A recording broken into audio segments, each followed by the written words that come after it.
Not many people have heard probably of Chorley, so who are the Chorley?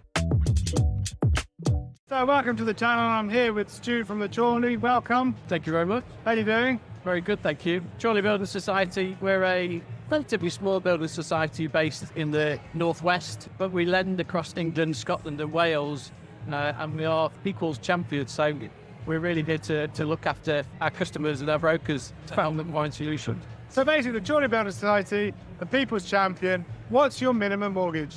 Our typical minimum is 80,000. 80. Wow, that's going to help lots of people. And then what's your maximum mortgage?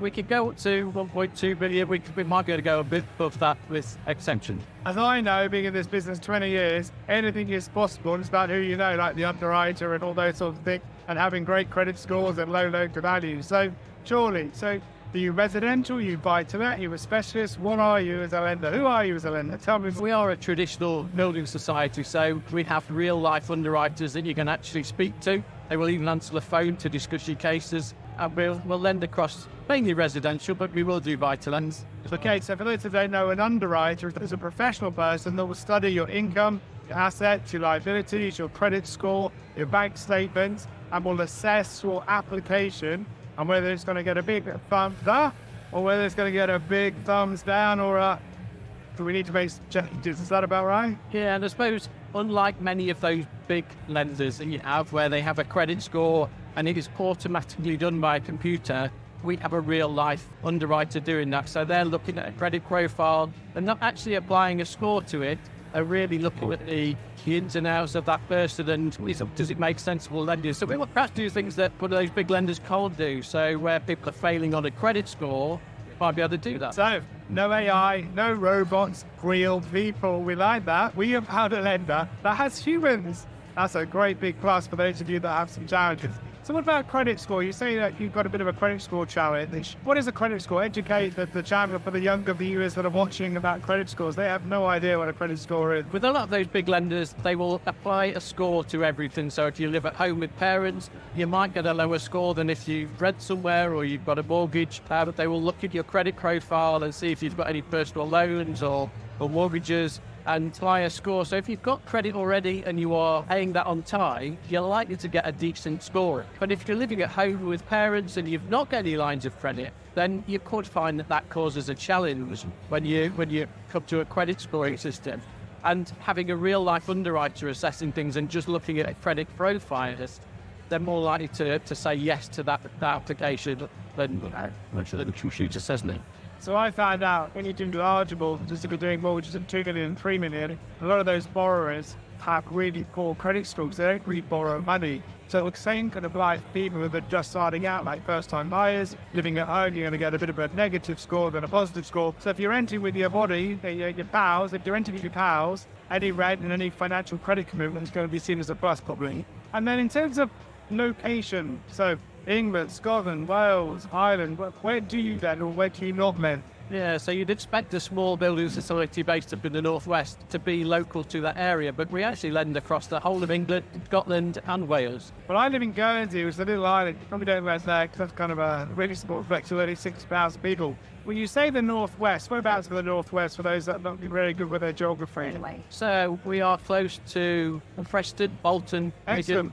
I need to have a look at my Google Maps because I'm trapped for the north. I'm here at Barnsley for the first time ever in my life and kind of enjoying the local people, very friendly. Why is it, I want to ask the channel, why is it that people are up north more friendly than down south?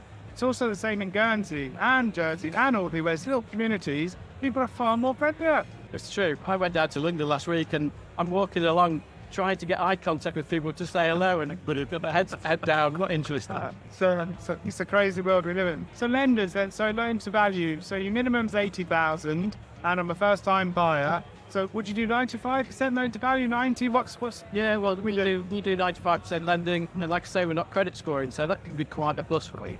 So for your first time buyer, that's a person that's looking to get onto the property ladder. It's a higher loan to value, means you have a minimum deposit requirement. So let's call it 100,000 purchase, £5,000 deposit, 95,000 mortgage. And what sort of payment term? Payment term is like 5, 10, 15, 20 years. How long and how short can you have a mortgage? We could do it as short as couple of years.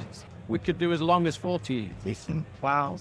So obviously, the longer the mortgage term, the more interest you pay because the mortgage is outstanding for longer. Is that correct? Yeah, you'll probably find that your payments are lower the longer the term that you do, but because you're paying it for a longer period of time, you pay more interest. Which is really interesting because those people that have financial challenges and changes in circumstances, sometimes having a longer term or extending the term can lower the monthly repayments.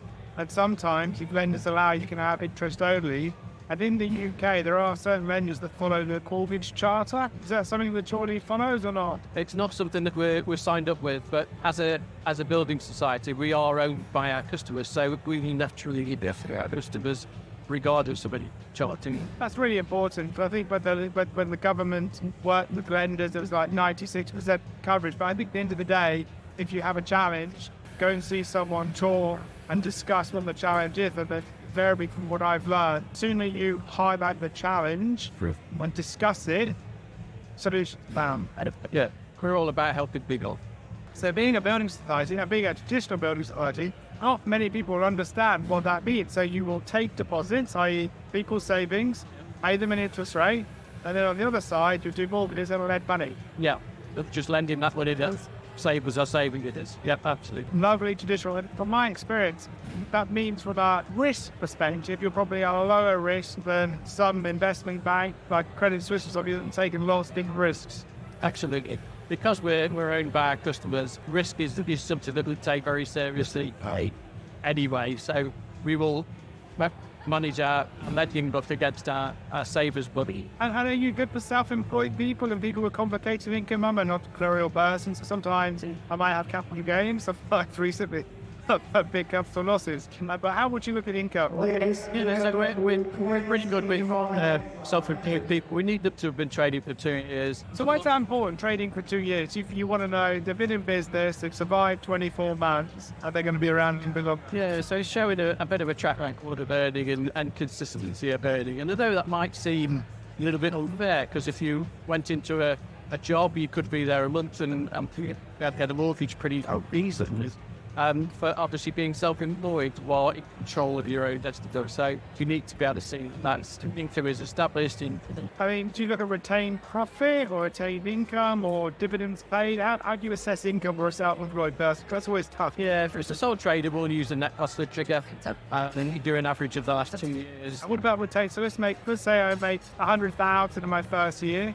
I pay myself 50. I keep 50 in the business. What's that amount? I've made the money. We might have some flexibility on that side of things. It would really be a case of looking at the overall fund of the application and see. But I totally understand you've earned the money, and rather than paying everything out to yourself, why pay tax when you need to? That's something. So yeah, we can definitely have options. Amazing. So what else do I need to know? Is there anything like this? Any unique benefits, advantages, disadvantages? I suppose there's some quirky things we do as this building society. We like quirky, don't we? Because so many of us are not vulnerable in this current day. We're very much about those people who don't tick the boxes. So with those big lenders, they tick all the boxes. Yeah. Zip through that sausage machine very quickly. But for those people who are a little bit so not everybody has to tick all the boxes, and life throws some challenges at. So having real life underwriters to understand those challenges is a really. And are you direct to consumer or direct via professional intermediaries, or a bit of both? The majority of what we do is via intermediaries. We have a direct channel as well. But this is in line with the market. For those of you that are looking for a mortgage, probably between 60 and 80% normally use a financial professional, and others deal direct depending on your circumstances. Fantastic. Well, can't leave anything else to ask around like offset mortgages, just do those sort of things. No, do some interesting things. So we'll do joint borrower, sole proprietor. Joint borrower, sole proprietor. What does that mean? So I suppose it's the modern day guarantor mortgage really. So previously where somebody can't quite afford to borrow enough, you would have a parent or parents go on a mortgage with them to help with affordability. But traditionally, it was always those people on the mortgage would also go on the deeds. What a joint borrower sole proprietor does is it allows somebody to go on the mortgage, but not on the deed. So parents might go on the mortgage, but give it to their children. So you can have mum and dad with their son or daughter, and they all buy the book to themselves. parents go on to help the affordability, so they're liable for the debt. Okay. But they're not named on the deed, so they've got no ownership of that property. The benefit of that is that the correct time you have a surcharge on second properties for stamp duty. You might also have a liability for capital gains tax if you like on the second property as well. So there's no liability for those. You're liable for the debt itself. So joint borrower sole proprietor, incredible. We can also do 4 applicants on a mortgage. So 4 applicants, we can use all 4 incomes. We might have more people who want to live together. So parents and children living together, friends buying together. We can look at those options as well. That's incredible. You've got 4 friends, they've just finished uni, they've all started in maybe graduate jobs, and they think that buying and owning their first property is a good thing.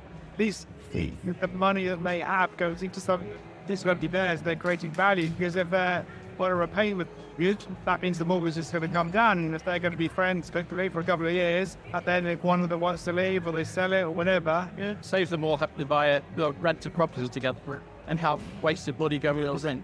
Wow, so we've got these 4 applicants, up to 4 applicants. Joint borrower, sole proprietor. I'm struggling with that one, but we're getting there. And any other quirky things? So no robots, so it's humans. In underwriting. You said about interest only. We'll do interest only. So where it's interest only, people are just paying interest and not paying any capital off, so the payments are lower and the debt isn't reducing. We can do that up to 80% if there is a suitable repayment vehicle.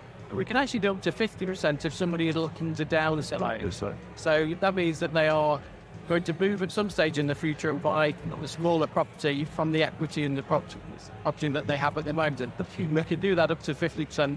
We don't have a minimum income requirement, which is relative with uniquely. So very good. So no minimum income, minimum mortgage rate, lots of interest and students. What about old kids like me? So I'm 53, so I'm not quite like what you call a later life borrower. Can you help later life people that are over 60? Yeah, absolutely. 70? So we're not in the world of equity release or Rios, but we will do. What's a Rio? That's not the Brazilian country place, is it? What's a Rio, huh? The terminology here we're getting is fantastic. Retirement interest only. Retirement interest only. What does that mean? So that's when you have interest only. The duration is for your retirement. Now, from our point of view, we will do traditional mortgages. So they have a set term and they have a set end. They still do the interest only element, but up to a certain point. We'll do a repayment mortgage, and we can do that up to age 90. We can lend into retirement, we can lend whilst retired, and we'll look at pension incomes or projected pension incomes to do that. We've also got the option where we can go to 75 for earned income. If it's a non-manual role, we can do it to 85 for limited company directors who are not hands-on. I mean, I had a case recently that there were 2 people, husband and wife, that decided to get divorced. They were 65, and they were both looking for a small mortgage to buy their own place. And so there you go. So if you're 65 and you're getting divorced, it's okay. There are mortgage providers out there that can help you. Incredible. That's absolutely amazing. So all of you that are struggling to think about challenges and circumstances, and you think you can't get something, best thing to do is ask, speak to a professional. There's always someone there. There always is a solution there that someone will be able to help you. I can't think of anything else, Stu. There's always something. I'm always thinking now, you threw that Rio thing in and then we had 4 applicants. Yeah, I think we've covered it, and I think you're absolutely right. I think the main thing is, if you need mortgage advice, seek the advice of a professional. Go to a mortgage broker. They spend a lot of time learning and understanding. Lots and lots of different lenders do. Your circumstances might seem unusual to you, but to a mortgage broker, they probably see them haven't had time before. So just be honest, explain your circumstances, and they'll help you. That's absolutely amazing. I really enjoy listening to you and talking to you. This guy is a natural. I'm going to have to get him back on the channel. If you like and link in the comments below and you want to listen to Stu again, then we'll have a little vote and we'll get him back. So thank you very much. Absolutely. Get voted.